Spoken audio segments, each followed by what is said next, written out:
Policy 2015 से नियुक्ति के समय लागू थी, लेकिन ये जो हमें जो है उसमें लागू में नहीं आया हुआ है। ये लिखित में है, जो आज तक कभी 8 साल हो गए वो हमें मिली नहीं है। सभी 4,500 परिवार इस समस्या से पीड़ित हैं और हमारी कोई मांग नई नहीं है। ये सब हमारी पुरानी मांगे हैं जो हम लोग मांग रहे हैं, और इस पे पहले भी एमडी साहब की तरफ से मौखिक रूप से और हमारे एसीएस साहब की तरफ से लिखित रूप में हम लोगों को कहा गया था कि ये आपकी मांगे जायज़ हैं और इसको हम लोग मान लेंगे। हम लोग जब तक ये हम लोग का मांगे मानी नहीं जाती तब तक हम लोग कार्रवाई इसी तरीके से रहेंगे। सरकार ही जाने सुनवाई क्यों नहीं कर रही, लेकिन हम लोग अपनी जायज़ मांगों को लेकर यहाँ बैठे हुए हैं कि जो आपने एडवर्टाइजमेंट के टाइम पे, विज्ञप्ति के टाइम पे जो भी चीज़ें निकाली थी, हम कोई नई मांग नहीं मांग रहे, सिर्फ हमारा अधिकार आप हमें दे दीजिए, हम इतना ही मांग रहे हैं। उत्तर प्रदेश राज्य ग्रामीण आजीविका के स्टाफ 75 जिलों में अपनी मांगों को लेकर धरने पर बैठे हैं।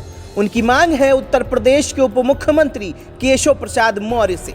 स्टाफ का कहना है कि केशव प्रसाद मौर्य डिप्टी सीएम को इस बारे में 4 बार अवगत कराया गया है, जिसको लेकर अभी तक कोई भी सुनवाई नहीं हुई है। राज्य ग्रामीण आजीविका मिशन उत्तर प्रदेश के सभी जिलों में अपनी जायज मांगों को लेकर लगातार 40 दिन से हड़ताल पर है। सभी जिलों के स्टाफ लगभग 40,000 हैं, जो कि इनमें से कुछ कर्मचारियों की मृत्यु भी हो चुकी है और उनको भी कोई भी फंड, कोई भी पैसा अभी तक नहीं मिल पाया है। इनका मानना है कि जिस प्रकार से सरकार द्वारा बनाई गई प्रणाली या जो स्कीम फंड को लेकर रखी गई है, उसी प्रकार से सरकार वह मुआवजा प्रदान करे, लेकिन उनके बावजूद भी कोई भी मुआवजा जीवित से लेकर मृत हुए कर्मचारी को नहीं मिल पाया है। आइए देखते हैं टीवी 24 की खास रिपोर्ट। उत्तर प्रदेश ग्रामीण आजीविका मिशन कर्मियों के द्वारा आज इको गार्डन में धरना दिया जा रहा है। किन मामलों को लेकर धरना दे रहे हैं? इन लोगों का कहना है कि उत्तर प्रदेश के उप मुख्यमंत्री केशव प्रसाद मौर्य के विभाग से जुड़ा हुआ ये मामला है। तो यहाँ पर कुछ लोग बैठे हुए हैं, हमारे साथ मौजूद हैं। आइए उनसे जानते हैं क्या पूरा मामला है। ये क्या कारण है जो आप लोग यहाँ इको गार्डन में बैठे हुए हैं, धरना दे रहे हैं? मैं बताना चाहूँगा कि ये आंदोलन का 64वां दिन है। हम 64 दिनों से लगातार कार्य बहिष्कार में हैं। इसके पहले हमने जनपदों में, यानी 75 जनपदों में 4,500 कर्मचारी अलग अलग रूप से ब्लॉक और जनपदों में पहले कार्य बहिष्कार किया। इसके बाद जब हमारी सुनवाई नहीं हुई तब हम मजबूर हुए कि यहाँ इको गार्डन में आकर के परमिशन लेकर के धरना प्रदर्शन करें। हमारी मांगों में से मुख्य रूप से 7% की वेतन वृद्धि जो 2015 से लंबित है, यानी कि जो 2015 में कोई कर्मचारी नियुक्त हुआ था वही वेतनमान आज 2022 में भी है, जबकि आप सबको पता है कि 6 से 7% महंगाई पर साल बढ़ती है। इसके अलावा जो है हमारे कई कर्मचारी, लगभग 20-22 कर्मचारियों की मृत्यु हो गई, कहीं दुर्घटना में, कहीं आकस्मिक, लेकिन किसी भी प्रकार की बीमा पॉलिसी जो दी गई है वो लागू नहीं की गई और ना ही उनके लिए कोई मुआवजा दिया गया है। ये मामला किस विभाग से जुड़ा हुआ है? ये मामला जो है ग्राम विकास विभाग से जुड़ा हुआ है। इनके मंत्री केशव प्रसाद मौर्य जी हैं वर्तमान में। केशव प्रसाद मौर्य जी की तरफ से क्या क्या आश्वासन मिले हैं? इसके लिए उनके द्वारा कोई भी आश्वासन नहीं दिया गया, जबकि उनसे हमने 6 से 7 बार मुलाकात करी है। अलग अलग जनपदों के द्वारा और प्रदेश स्तर के संगठन के द्वारा भी मुलाकात की गई है। क्या कारण है भैया? ये उन्होंने जो है, इससे पूर्व भी हमने 6-7 बार केशव मौर्य जी से मुलाकात हुए, लेकिन उन्होंने सिर्फ आश्वासन दे के बस छोड़ दिया है। और ये जो हमारी मांग है, ये जो है एचआर पॉलिसी 2015 से नियुक्ति के समय लागू थी, लेकिन ये जो हमें जो है उसमें लागू में नहीं आया हुआ है। ये लिखित में है, जो आज तक कभी 8 साल हो गए वो हमें मिली नहीं है। और इसके लागू करवाने के लिए जो है हम जो है पिछले 3-4 बार जो है आंदोलन किया। इस साल भी हम करीब 2 महीने से ज़्यादा अलग अलग ज़िलों में आंदोलन कर रहे थे। विकास भवन में अलग अलग जनपद, 75 जनपद में, और उसके बाद फिर 1 हफ्ते से ज़्यादा यहाँ इको गार्डन में सभी ज़िलों के अपने साथियों के साथ यहाँ धरना प्रदर्शन कर रहे हैं, जिससे कि हमारी मांगें पूरी हो और हम लोग पुनः काम पे लौटें।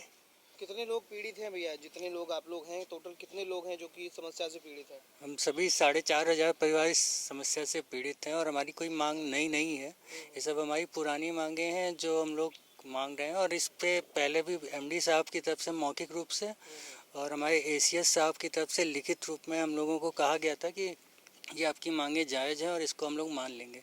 लेकिन पिछले 8-10 महीने से हम लोगों की ये लिख देने के बावजूद हम लोगों की मांगे मानी नहीं गई हैं। तो हम लोग जब तक हम लोग का मांगे मानी नहीं जाती तब तक हम लोग कार बहिष्कार पे इसी तरीके से रहेंगे। क्या अनुरोध है सरकार से?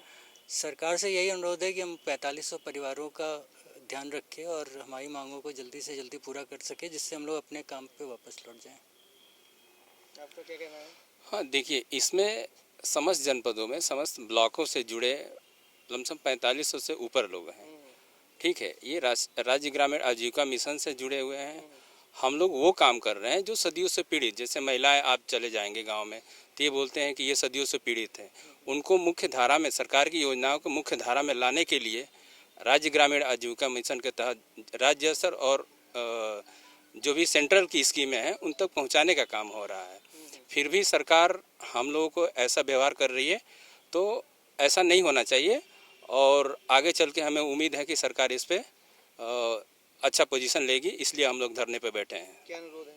अनुरोध है कि हमारी जो मांगे हैं, जैसे ट्रांसफ़र पॉलिसी है, जो HR पॉलिसी है, बीमा है, तो ये सब मांगे हमारी हम लोग नहीं रखे हैं। ये जब एडवर्टीजमेंट निकला था इसमें, तो वो उसी में से हम लोगों को नहीं अभी तक मिला है। तो वो सरकार से उम्मीद करते हैं कि ये जल्द से जल्द पूरा करें ताकि सभी साथी अपने काम पे लौटें। आपका क्या कहना है भैया? यहाँ पर जो पिछले लंबे समय से आंदोलन चल रहा है, ये आंदोलन कोई ऐसी मांग को लेकर के नहीं चल रहा है जो आजीविका मिशन के जो दस्तावेज आए हुए हैं उसमें यह वो नहीं। ये जब पहली बार नोटिफिकेशन आया था तो उस नोटिफिकेशन में भी इन तमाम चीज़ों का जिक्र था। 12वीं और 18वीं जो शासकीय अधिनियम आया था उसमें भी इन चीज़ों का जिक्र किया गया था, लेकिन ज़मीन पर अब तक ये लागू नहीं है। तो हमारी तो सरकार से यही मांग है कि इसको जल्द से जल्द लागू किया जाए, और नहीं तो ये आंदोलन चलता रहेगा जब तक हम जीतेंगे। आपका क्या कहना है भैया? यही कहना है कि एक तो जो मांगे हैं वो मांगे पूरी करें। बाकी सरकार के साथ तो हमेशा एक अंतर्विरोध रहा ही है कर्मचारियों का, और अभी ये अंतर्विरोध और भी बढ़ गया है क्योंकि अभी एक ये भी पॉलिसी चल रही है कि तमाम विभागों में एक जो निजीकरण की लहर है, और सरकार की ये भी एक कोशिश है कि बहुत सारी चीज़ों में कितने कम से कम में काम करवा लिया जाए। बहुत सारी जो छूटें उनको मिलती रही हैं या जो चीज़ें उनको मिलनी चाहिए, जैसे मान लीजिए बीमा तो बहुत ही न्यूनतम अधिकार के दायरे की चीज़ है, लेकिन उस चीज़ को भी उस तरह से लागू नहीं होता। क्या कारण है जो सरकार सुनवाई नहीं कर रही है?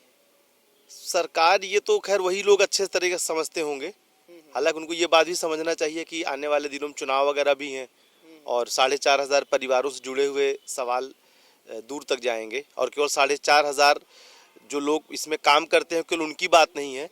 बात ये भी है कि उन परिवारों से जिन जिन गाँवों में काम करते हैं, जहाँ जहाँ बहुत सारी लाखों औरतें जुड़ी हुई हैं, ये उनका भी सवाल बनता है। तो इसलिए सरकार क्या सोच रही है इसका तो बहुत अंदाज नहीं है। कायदे से तो जो उनके द्वारा बातें की गई हैं हम उन्हीं के दायरे में अपनी मांगे रख रहे हैं। तो उनको सोचना ये चाहिए कि जो जायज़ मांगे हैं उनको पूरा किया जाए। क्या लगता है आपको क्यों हो रहा है ये? क्या कारण है जो सरकार सुनवाई नहीं कर रही है? अब तो ये तो सरकार ही जाने सुनवाई क्यों नहीं कर रही, लेकिन हम लोग अपनी जायज़ मांगों को लेकर यहाँ बैठे हुए हैं कि जो आपने एडवर्टाइजमेंट के टाइम पे, विज्ञप्ति के टाइम पे जो भी चीज़ें निकाली थी, हम कोई नई मांग नहीं मांग रहे, सिर्फ हमारा अधिकार आप हमें दे दीजिए, हम इतना ही मांग रहे हैं। क्या अनुरोध है सरकार से? सरकार से यही अनुरोध है कि यथाशीघ्र हमारी मांगें पूरी कर लें ताकि हम अपने कार्य पर वापस जा सकें। तो आपने जिस तरह से देखा, हमारे साथ ये लोग, कुछ लोग मौजूद थे और इन्हीं से जुड़े हुए करीब 4500 लोग हैं जो कि इस समस्या से पीड़ित हैं। कुछ लोगों की तो मौत भी हो गई है, उनके भी बीमा को अभी तक नहीं दिया गया है। अब देखने वाली बात ये होगी कि सरकार कब होश में आती है और इन लोगों की सुनवाई को जल्द से जल्द करती है। लखनऊ से कैमरामैन शुभम पाल के साथ स्पर्श गुप्ता, TV 24।